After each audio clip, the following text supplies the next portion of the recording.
اور اس کی بنیاد پر اسحاق ڈار کے ووٹ بنے 15، لہٰذا مولانا عبدالغفور حیدری کو کامیاب قرار دیا گیا، جس کے بعد مسلم لیگ نون کی جانب سے شدید رد عمل سامنے آیا۔ لیکن سوال یہ پیدا ہوتا ہے کہ اب سے کچھ عرصہ قبل ہم نے دیکھا کہ پنجاب کے اندر مسلم لیگ قاف سے الگ ہونے والے جن کو لوٹوں کا نام دیا گیا اسے مسلم لیگ نون نے قبول کیا، اور یہی طریقہ شاید سینٹ میں بھی اس کو اڈاپٹ کیا گیا، اسی کو اختیار کیا گیا، لیکن ایک جگہ پر انہیں قبول کر لیا گیا اور دوسری جگہ سینٹ کے اندر انہیں قبول نہیں کیا گیا۔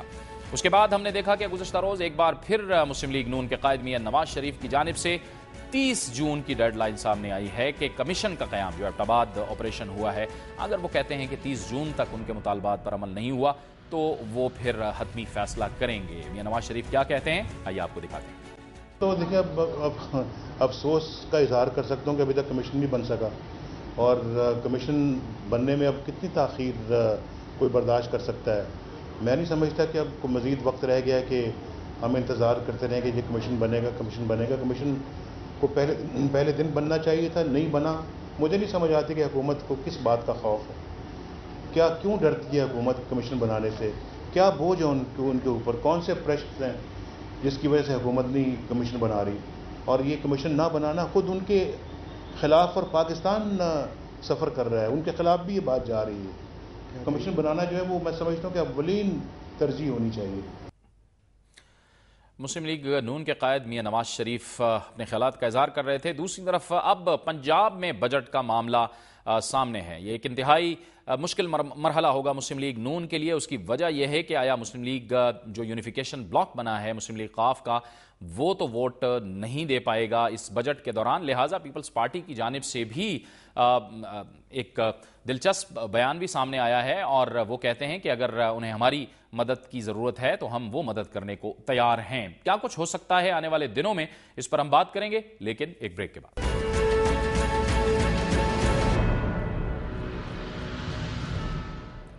پروگرام نیوز واچ میں ناظرین نے ایک بار پھر آپ کو خوش آمدید کہتے ہیں۔ پاکستانی سیاست میں جو اس وقت ہو رہا ہے، اس کا سب سے بڑا فائدہ کس کو ہو رہا ہے اور سب سے کامیاب حکمت عملی کس کی ہے؟ سینٹ میں جو کچھ ہوا وہ کس چیز کی نشاندہی کرتا ہے، اور آنے والے دنوں میں پنجاب میں جو بجٹ آنے والا ہے اس کے بعد یا اس سے پہلے یا اس دوران کیا صورتحال ہو سکتی ہے؟ ان تمام معاملات پر بات کرنے کے لیے میں جوائن کیا ہے ملک کے ممتاز سینئر صحافی اور سینئر تجزیہ کار جناب نذیر ناجی نے۔ بہت شکریہ ناجی صاحب۔ 30 جون کا کہا ہے میاں نواز شریف صاحب نے ایک بار پھر، اور اس میں ہم دیکھ رہے ہیں کہ اب بجٹ کا سلسلہ بھی آنے والا ہے، اور سینٹ کے اندر جو کچھ ہوا ہے، یعنی پنجاب میں پہلے مسلم لیگ نون نے اڈاپٹ کیا یونیفیکیشن بلاک کو، اور پھر اس کے بعد سینٹ کے اندر یہی کچھ کیا۔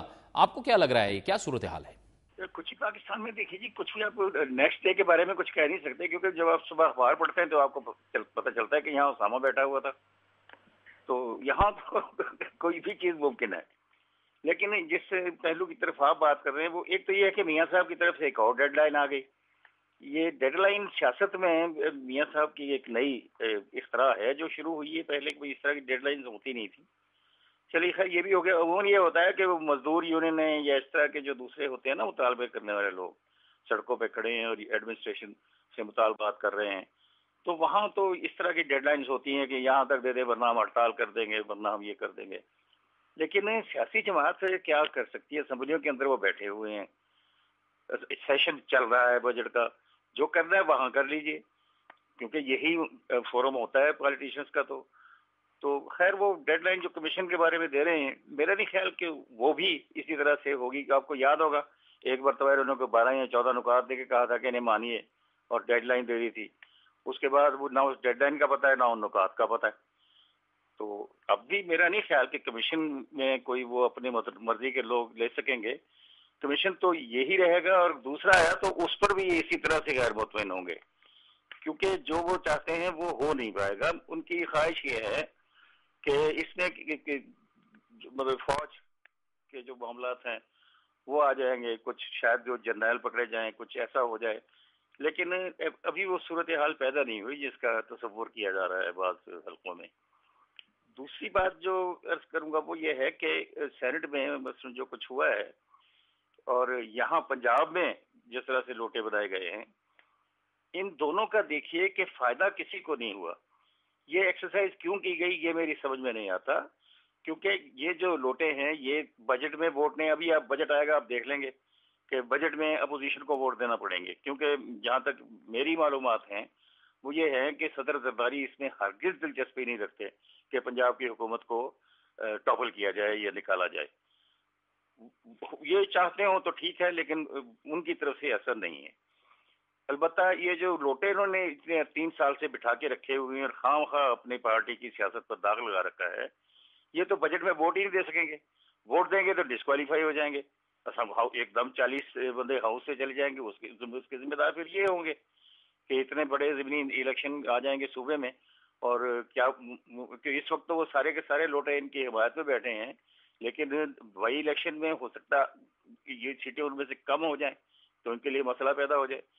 اسی طرح وہاں پر اپوزیشن لیڈر بننے کے لیے یہ جس طرح سے لوٹوں کو گلے لگا رہے ہیں اور جس طرح سے چاہ رہے ہیں کہ ان کی حمایت حاصل کر کے لیڈر آف دا اپوزیشن بن جائیں, تو ان لوٹوں کو ان کی حمایت سے اپوزیشن کو بھی کوئی فائدہ نہیں ہوگا.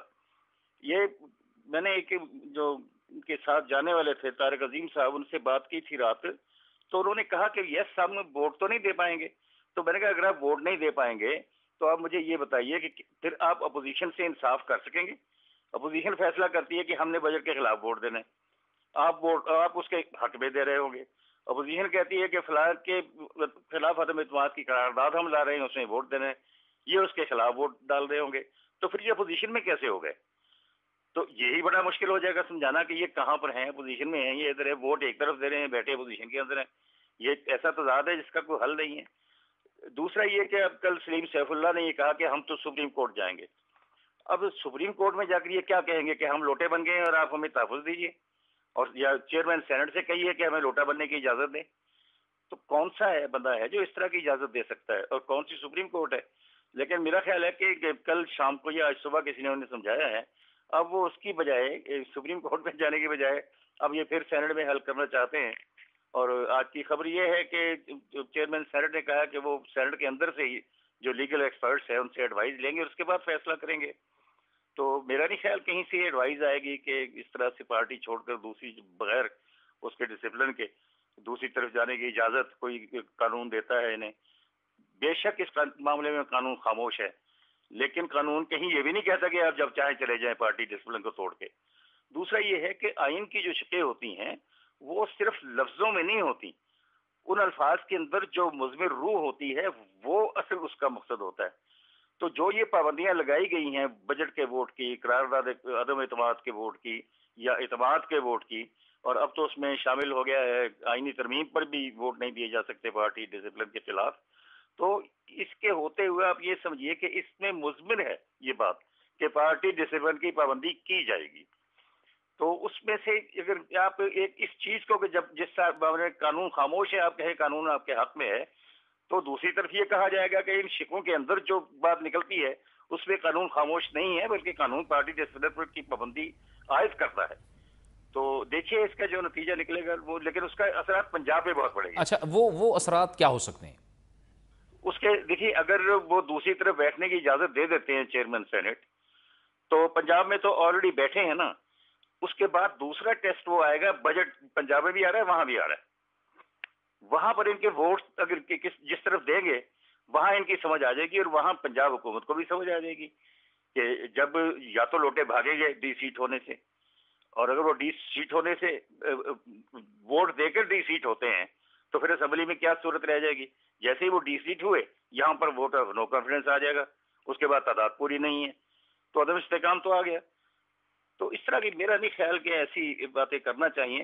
اور دلچسپ بات یہ ہے کہ پاکستان میں لوٹوں کا زمانہ کبھی ہوتا تھا 50 کے عشرے میں, لیکن اس کے بعد پہلی مرتبہ لوٹے کی ٹرم جو ہے سیاست میں جس کو ریوائیو کیا ہے وہ خود نواز شریف ہیں. ان کے لوگ گئے تھے جب پیپلز پارٹی کی طرف ٹوٹ کر, تو اس وقت انہوں نے لوٹا کہہ کے ان کی بہت زیادہ توہین کی تھی. پنجاب اسمبلی کے اندر ان کے مائک کے اوپر لوٹا لٹکا دیا جاتا تھا, منظور وٹو کا آنا مشکل تھا چیف منسٹر کی حیثیت سے, اسے لوٹے لوٹا کہا جاتا تھا.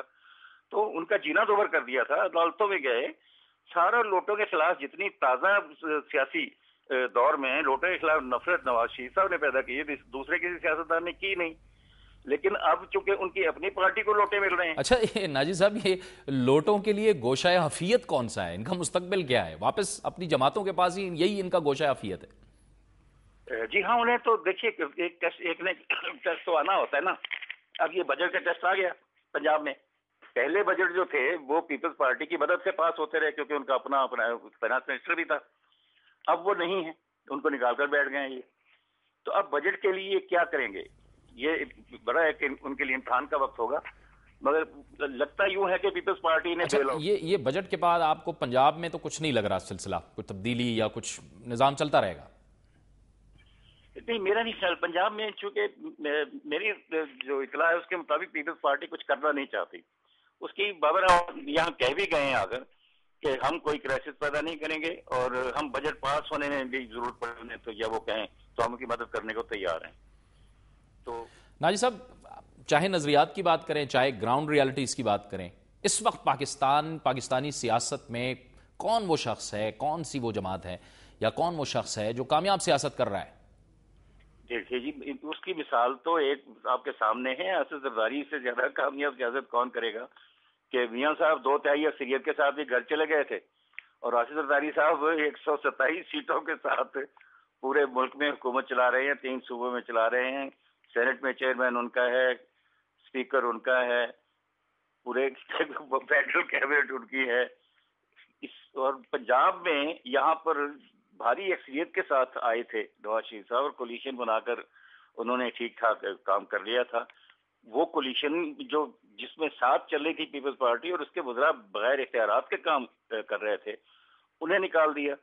وہاں پر یہ حال ہے کہ انہوں نے کوئی وہاں دوسری جماعت کوئی چھوڑی ہی نہیں، سب کو کولیشن میں لے لیا. کولیشن جتنے لوگوں سے بنی تھی آج ان کی تعداد پہلے سے بہت زیادہ ہو گئی ہے. یعنی ان کے کولیشنر پارٹنرز میں اضافہ ہوا ہے، ان کے کولیشن کے پاس سیٹوں کا اضافہ ہوا ہے. ان کے کولیشن کے پارٹنرز جو تھے وہ سب سے بڑے وہ انہوں نے نکال دیے ہیں.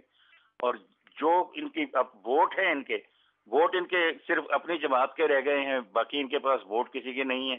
لوٹوں کے ووٹ ان کے کسی کام نہیں آ سکتے. تو اس سے آپ موازنہ کر سکتے ہیں کہ بہتر پالیٹکس کس کی جا رہی ہے. میں کسی اصولی اعتبار سے نہیں کہہ رہا یا نظریاتی اعتبار سے نہیں کہہ رہا. میں نمبر گیم میں کہہ رہا ہوں کہ باہر جمہوریت کو آپ نمبر گیم سے تو وہ گریز نہیں کر سکتے یا اس سے بھاگ نہیں سکتے، فرار اختیار نہیں کر سکتے. نمبر گیم ہوگا تو حکومت چلے گی. تو نمبر گیم میں جو کہ پارلیمانی جمہوریت ہے اس کی بنیادی ضرورت ہوتی ہے، اس میں تو بہت آگے جا رہے ہیں. بہت بہت شکریہ نذیر ناجی صاحب آپ کا، آپ نے ہمیں جوائن کیا. اب سیاسی گفتگو کر رہے تھے پنجاب کے اندر بجٹ اب کون پیش کرے گا. کیا واقعی کامران مائیکل ہی بجٹ پیش کریں گے؟ کیونکہ پہلے مجتبیٰ شجاع الرحمان کا نام سامنے آیا. اسی پر ہم بات کریں گے اور اس کے لیے ہمیں جوائن کیا ہے ٹیلی فون لائن پر دنیا نیوز کے نمائندے لیاقت انصاری نے. لیاقت بتائیے، کیا واقعی اب کامران مائیکل اس بجٹ کو پیش کریں گے اور یہ معمہ کیا رہا کہ مختلف نام سامنے آئے؟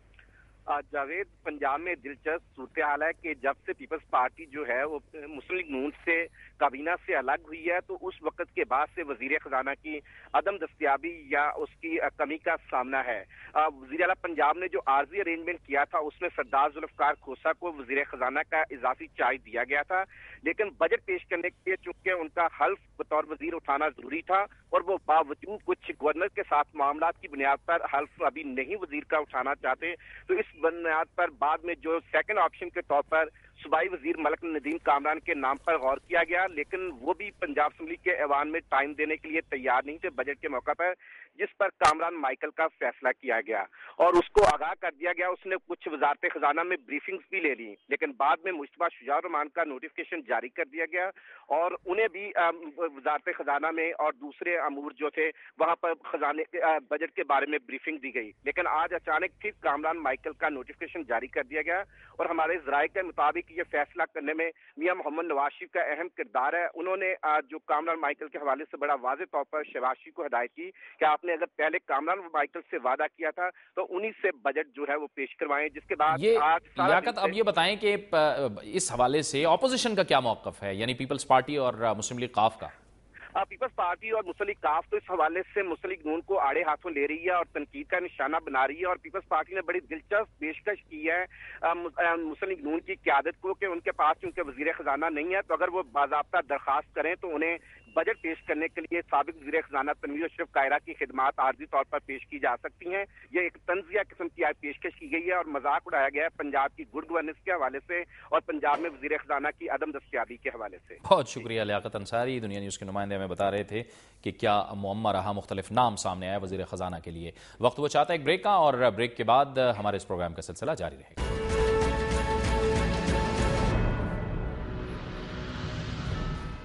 پروگرام نیوز واچ میں ناظرین ایک بار پھر آپ کو خوش آمدید کہتے ہیں، اور پروگرام کے اس مرحلے میں ہم بات کریں گے کہ پارلیمنٹ کا جو مشترکہ اجلاس ہوا تھا، ان کیمرہ سیشن ہوا تھا، اس میں قرارداد پاس کی گئی تھی جس میں دو اہم باتیں تھیں۔ ایک تو ارتباط آپریشن کے حوالے سے کمیشن کے قیام کا مطالبہ کیا گیا تھا، اور دوسرا ڈرون حملوں کے خلاف بھی یہ قرارداد منظور کی گئی تھی، اور اس میں کہا گیا تھا کہ اگر دوبارہ ڈرون حملے ہوئے تو نیٹو کی سپلائی کو بند کر دیا جائے گا۔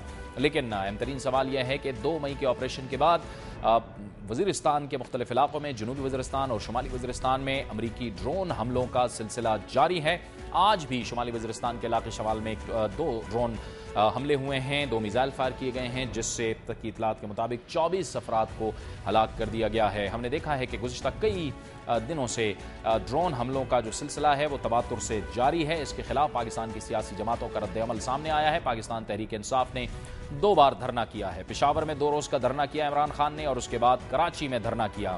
اس کے ساتھ ساتھ جماعت اسلامی کی جانب سے بھی ڈرون حملوں کے خلاف آوازیں اٹھائی گئی ہیں، اور خود قبائلی اس حوالے سے بہت پریشانی کا شکار ہیں، اور پریشانی کا شکار وہ اس لیے بھی ہیں کہ اب وزیرستان سے جو اطلاعات سامنے آئی ہیں کہ ان ڈرون حملوں کے بارود میں کچھ اس قسم کا کیمیکل استعمال کیا جا رہا ہے کہ جس سے زخمی ہونے والے جو قبائلی ہیں وہ کئی پراسرار اور پیچیدہ بیماریوں کا شکار ہو رہے ہیں۔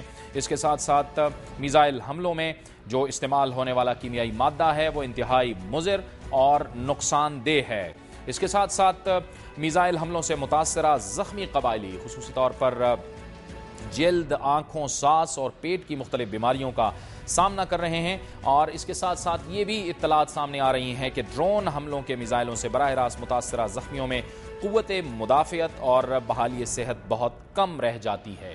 اس کے ساتھ ساتھ متاثرہ افراد یا تو میزائلوں کے کیمیائی مادوں کی شدت سے جاں بحق ہو جاتے ہیں، یا پھر زندگی اور موت کی شدید کشمکش میں ان کی زندگی جاری اور ساری ہے۔ اب بہت سے جو ڈاکٹرز ہیں جن کے پاس اس قسم کے زخمی لائے گئے ہیں، انہوں نے ہمیں یہ بتایا ہے کہ بہت پیچیدہ مراحل کا انہیں سامنا ہے، بہت پیچیدہ بیماریوں کا اور پراسرار بیماریوں کا انہیں سامنا ہے۔ انہی معاملات پر بات کرنے کے لیے آج ہمیں جوائن کیا ہے پشاور سے دنیا نیوز کے سینئر کورسپونڈنٹ ہیں ناصر داوڑ نے، اور ہمارے ساتھ اسلام آباد سے موجود ہوں گے مسلم لیگ قاف کے مرکزی سینئر نائب صدر ہیں، اور خود بھی ان کا تعلق وزیرستان سے ہے، جناب اجمل خان وزیر۔ اجمل وزیر، آپ کو بھی ہم خوش آمدید کہتے ہیں۔ ناصر، یہ بتائیے گا کہ جنوبی اور شمالی وزیرستان میں ڈرون حملوں کا جو سلسلہ جاری ہے، ہم نے دیکھا ہے یہ 2 مئی کے بعد جب ظاہر ہے ان کیمرہ سیشن ہوا پارلیمنٹ کا، اس کے بعد آپ بتائیے کہ کن کن خاص علاقوں کو ٹارگٹ کیا گیا ہے وزیرستان میں؟ دیکھیے جاوید اقبال بھائی، آپ نے جو بات کہی بالکل واقعی یہ ایسا ہی ہے۔ وزیرستان میں جو حالت آپ دیکھیں تو جو ڈرون حملوں کے زخمی ہوتے ہیں وہ مختلف بیماریوں کے تو شکار ہوتے ہیں، لیکن میں بتا دوں کہ آج جن ڈاکٹروں سے میری بات ہوئی اس میں اسکن اسپیشلسٹ تھے، اور جو سائیکیٹرک ہے اس کے ساتھ، اور جو ENT کے ڈاکٹرز ہیں ان کے ساتھ میری بات ہوئی، تو ان کا کہنا تھا کہ نہ صرف وہ اب لوگ جو ڈرون حملوں میں زخمی ہو کر بچ جاتے ہیں، ان کا کہنا تھا کہ بہت سارے ایسے مریض آتے ہیں وزیرستان سے جو ڈرون حملوں کے باعث مطلب پوری جو پالوشن ہے وہ ڈرٹی ہوتی ہے، جو فضا ہے وہ آلودہ بن چکا ہے، چونکہ اس میں مختلف قسم کے کیمیکلز اور خطرناک قسم کے کیمیکلز ہیں۔